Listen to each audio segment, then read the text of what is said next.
اب بڑی ٹینشن بن گئی اس میں۔ اب علماء کو بلایا گیا، ان میں ایک نوجوان بھی ہے جسے امام شافعی رحمۃ اللہ علیہ کہتے ہیں۔ سب نے کہا کہ بھائی یہ تو اللہ ہی فیصلہ کرے گا کہ کون جنتی ہے کون جہنمی ہے، یہ فیصلہ نہیں ہو سکتا، لہذا طلاق کیا ہو گئی ہے، کم ہو گیا۔ اب امام شافعی رحمۃ اللہ علیہ نے فرمایا نہیں بھائی، پہلے مجھے ایک سوال کا جواب دو۔ بادشاہ کا پوچھو۔ اس نے کہا کبھی تم نے خالص اللہ کے خوف سے کوئی نیکی کی ہے؟ اس نے سوچ کے کہا ہاں، ایک عورت پہ مجھے 10 ترس حاصل تھا، اس نے مجھے کہا اللہ کا خوف کر، یا وہ موجود تھی یا میں موجود تھا، تیسری ذات اللہ کی موجود تھی، میں نے اللہ کے خوف کی وجہ سے اس کو جانے دیا، یہ نیکی محض میں نے اللہ کے خوف سے کی ہے۔ تو امام شافعی رحمۃ اللہ علیہ فرمانے لگے بھئی طلاق نہیں ہوئی، میں گارنٹی دیتا ہوں کہ تم جنتی ہو۔ اب وہ سارے علماء کہنے لگے پاجی تسی کیویں گارنٹی دیندے ہو؟ تو فرمایا سورہ نازیات پڑھو، وَأَمَّا مَنْ خَافَ مَقَامَ رَبِّهِ وَنَهَى النَّفْسَ عَنِ الْهَوَىٰ فَإِنَّ الْجَنَّةَ هِيَ الْمَأْوَىٰ، کہ جس بندے نے اپنے نفس کو خواہشات سے روکا رکھا اور اللہ کے سامنے کھڑا ہونے سے ڈر گیا تو جنت اس کا کیا ہے، ٹھکانہ ہے۔ بادشاہ اتنا خوش ہوا، اس نے اپنے تخت پہ امام شافعی کو بٹھا دیا۔ اب دیکھیں امام شافعی بادشاہ کے تخت پر بیٹھے ہیں، لیکن بیٹھے کس کی وجہ سے ہیں؟ قرآن پاک کی وجہ سے۔ تو پھر ماننا پڑے گا کہ قرآن پاک کی یاری سب پہ بھاری۔ یہ امام ابو یوسف رحمۃ اللہ علیہ ہیں، غریب یتیم، ماں نے دھوبی کے پاس کام سیکھنے کے لیے ڈال دیا۔ رستے میں مجلس امام اعظم ابو حنیفہ کی پڑتی تھی، وہ کام کاج کے لیے نہ جاتے، امام اعظم ابو حنیفہ کی مجلس میں قرآن سیکھنے کے لیے بیٹھ جاتے۔ ایک دن ماں نے دھوبی سے پوچھا کہ میرے بچے نے کام سکھایا کہ نہیں سکھایا؟ انہوں نے کہا وہ تو ایک دن ہی آیا، اس تو بعد سے آیا ہی۔ اب ماں نے پیچھا کرنا شروع کیا تو کیا دیکھا کہ وہ امام اعظم ابو حنیفہ کی مجلس میں چلا گیا۔ ماں نے پکڑا، تھپڑ لگائے اور امام صاحب سے کہا ہم غریب لوگ ہیں، ہم نے اپنا پیٹ بھی پالنا ہے، کیوں میرے بچے کو بگاڑتے ہو؟ امام صاحب نے مسکرا کے فرمایا مائی تجھے پتہ نہیں اس وقت تیرے بیٹے کی کیا شان ہوگی جب یہ پستے سے بنا فالودہ کھائے گا۔ انہوں نے کہا یہاں پر تو ٹکر دے لالے پہ نے تسی فالودے دی گل کرتے ہو۔ فرمایا اچھا تو اس بات پہ راضی ہے کہ یہ بچہ یہاں پہ پڑھے، تمہارا روزانہ کا خرچہ میں دیتا رہوں؟ کہا جی راضی ہیں، انے نو کی چاہیے۔ تو وہاں پر پڑھنے لگے، دور آ گیا خلیفہ ہارون رشید کا، چیف جسٹس بن گئے امام ابو یوسف رحمۃ اللہ علیہ۔ ایک دن دعوت کی خلیفہ ہارون رشید نے، آدھی دنیا کا بادشاہ گزرا ہے، تو ایک چیز پیش کی، انہوں نے کہا کھائیے۔ حضرت کہا یار میں نے پہلے کبھی نہیں کھائی ہے کیا؟ فرمایا یہ ہمیں بھی کبھی کبھی ملتا ہے، یہ پستے کا فالودہ ہے۔ تو امام یوسف کھاتے جاتے ہیں، مسکراتے جاتے ہیں۔ انہوں نے کہا حضرت مسکرا کیوں رہے ہیں؟ انہوں نے کہا بچپن میں میرے استاد نے کہا تھا کہ ابو یوسف کی کیا شان ہوگی جب وہ پستے کا فالودہ کھائے۔ تو پھر ماننا پڑے گا کہ قرآن کی یاری، کہہ دو مل کے کہہ دو، قرآن پاک کی یاری۔ یہ مولانا بدر عالم میرٹھی رحمۃ اللہ علیہ ہیں۔ سعودیہ میں رواج ہے کچھ عرصے کے بعد قبروں کو کھول دیا جاتا ہے، نئے مردے دفن کیے جاتے ہیں۔ جتنی دفعہ قبر کھولی گئی، مولانا بدر عالم میرٹھی کا جسم یوں ہوتا، ان کا کفن یوں ہوتا جیسے آج ہی انہیں دفن کیا گیا ہے۔ ان کے بیٹے کو بلایا گیا اور پوچھا گیا کہ آپ کے والد کا عمل کیا تھا کہ جس کی وجہ سے جب بھی ان کی قبر کو کھولا جاتا ہے ان کا بدن اور کفن تر و تازہ نکلتا ہے؟ تو انہوں نے کہا کہ میرے والد کی عادت تھی کہ جب طواف کر رہے ہوتے تھے 2 حافظ دائیں ہوتے 2 حافظ بائیں ہوتے، قرآن سنا رہے ہوتے، اللہ کے گھر کا طواف ہو رہا ہوتا، اور دوسری بات یہ میرے والد نے کبھی بھی حافظ قرآن کی طرف پاؤں نہیں کیے، تیسری بات یہ میرے والد نے کبھی یہ نہیں کہا کہ قرآن لاؤ، میرے والد نے جب بھی کہا قرآن مجید لاؤ، قرآن شریف لاؤ۔ یہ احترام کی اتھارٹی ہے کہ ان کا بدن آج تک صحیح سلام ہے۔ تو پھر ماننا پڑے گا بھائی کہ قرآن پاک کی یاری سب پہ بھاری۔ یہ خلیفہ ہارون رشید کا سپہ سالار فرخ محاذ پہ جانے لگا، اپنی بیوی سے کہا یہ 30,000 جو بھی اس وقت کی کرنسی تھی 30,000 روپیہ دے کے جا رہا ہوں۔ اور واپس آ کے اس کا حساب بھی لوں گا۔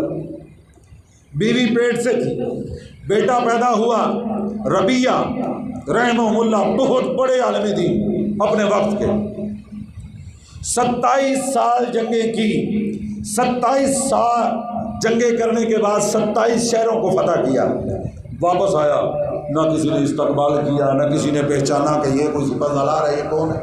اپنے گھر گیا، کھانا کھا رہا ہے، دسترخوان پہ بیٹھا ہوا، کھانا کھانے کے دوران ہی اس نے اپنی بیوی سے کہا جو 30,000 میں نے تجھے دیا تھا اس کا حساب کتاب بتا۔ اس نے کہا اچھا جی چلے آ جائیں حساب کتاب بتاتے ہیں۔ ہاتھ پکڑا، لے کے گئی تو کیا دیکھا، 26 سال کا ایک نوجوان آ رہا ہے، بڑے بڑے امیر زادے، گورنر زادے، وزیر زادے اس کے پیروں میں بچھے جا رہے ہیں، اور جب درس دینے کے لیے بیٹھا دنیا دم بخود ہو کے اس کی باتیں سن رہی ہے۔ اس نے پوچھا یہ بتاؤ کہ اگر ایسا غلام میں تمہیں خرید کر کے دوں تو تمہیں 30,000 چاہیے کہ ایسا غلام چاہیے؟ اس نے کہا کیا بات کہتی ہو، یہ شان جسے مل جائے دنیا جہان کی دولت اس کے سامنے ہیچ ہے۔ تو اس نے کہا کہ پھر تمہارا 30,000 میں نے اسی پہ خرچ کر دیا ہے، یہ تمہارا کیا ہے، بیٹا ہے۔ تو وہ چیخ چیخ کے کہتا ہے اپنی بیوی سے، اس نے کہا ماشاءاللہ تو نے میری رقم کو ضائع نہیں کیا ہے، تو نے میرے پیسے کو ضائع نہیں کیا ہے۔ تو پھر ماننا پڑے گا میرے بھائی کہ قرآن پاک کی یاری سب پہ بھاری ہے۔ مفتی شفیع صاحب لکھتے ہیں، آج تو لوگ کہتے ہیں یہ مولوی بخشے گئے ہاں تو اسی طرح بغیر حساب و کتاب ٹھیک جنت سے چل جائیں گے۔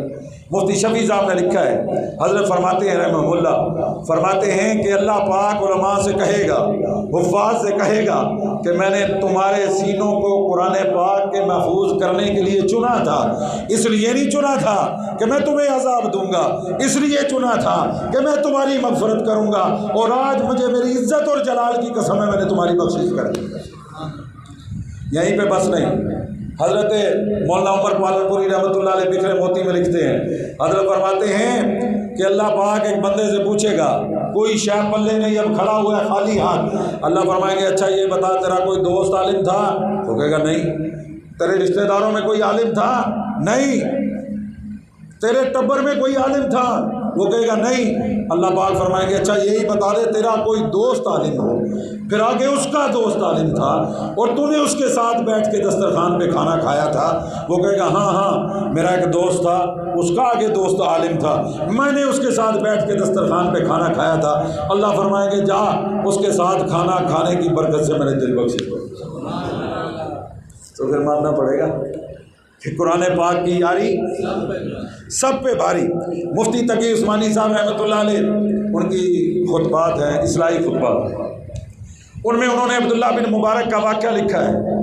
وہ فرماتے ہیں کہ خلیفہ ہارون الرشید اپنی بیوی کے ساتھ محل کے مینار میں بیٹھا ہے اور دیکھ رہا ہے کہ لوگ ذوق در ذوق، فوج در فوج ایک بندے کے استقبال کے لیے نکلے ہوئے ہیں، اور جب غور سے دیکھا تو وہ عبداللہ بن مبارک تھے۔ تو ملکہ زبیدہ نے ہارون الرشید سے کہا تم یہ کہتی ہو، تم یہ کہتے ہو کہ میں آدھی دنیا کا کیا ہوں، بادشاہ ہوں، تو نے زمین پہ حکومت کی ہے، اصل حاکم تو یہ ہے جنہوں نے دلوں پہ حکومت کی ہے۔ اتنی بڑی سلطنت تھی ہارون الرشید کی۔ ایک دفعہ وہ اپنے چھت پہ کھڑا ہوا تھا تو بادل گزر رہے تھے، تو وہ کیا کہتا ہے، اس نے کہا جاؤ جاؤ، جہاں جا کے بھی برسو گے وہاں کا خراج میرے ہی خزانے میں آئے گا۔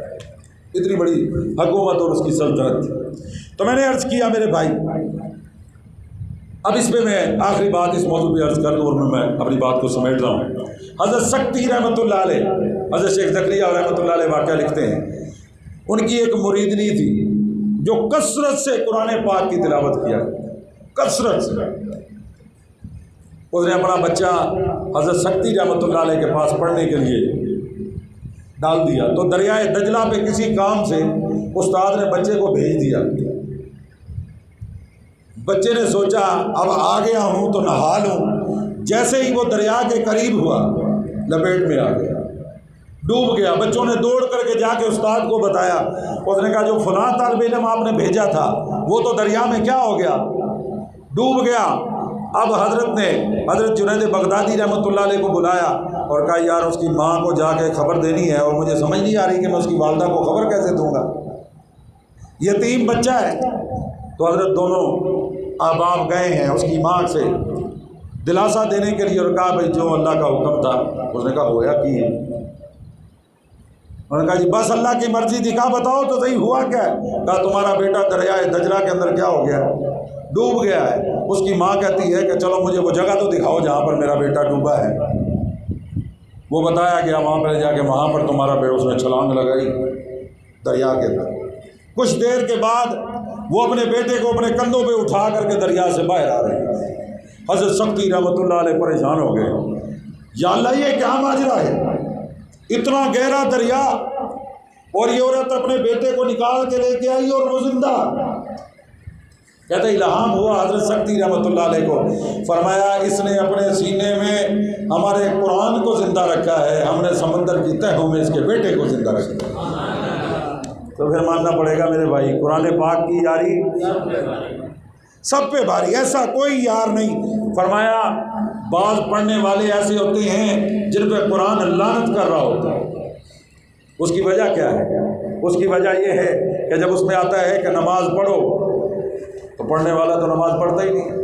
جب کہا گیا سود نہ کھاؤ، یہ تو سود کھاتا ہے، تو فرمایا یا تو قرآن تیرے لیے حجت ہے یا تجھ پر حجت ہے۔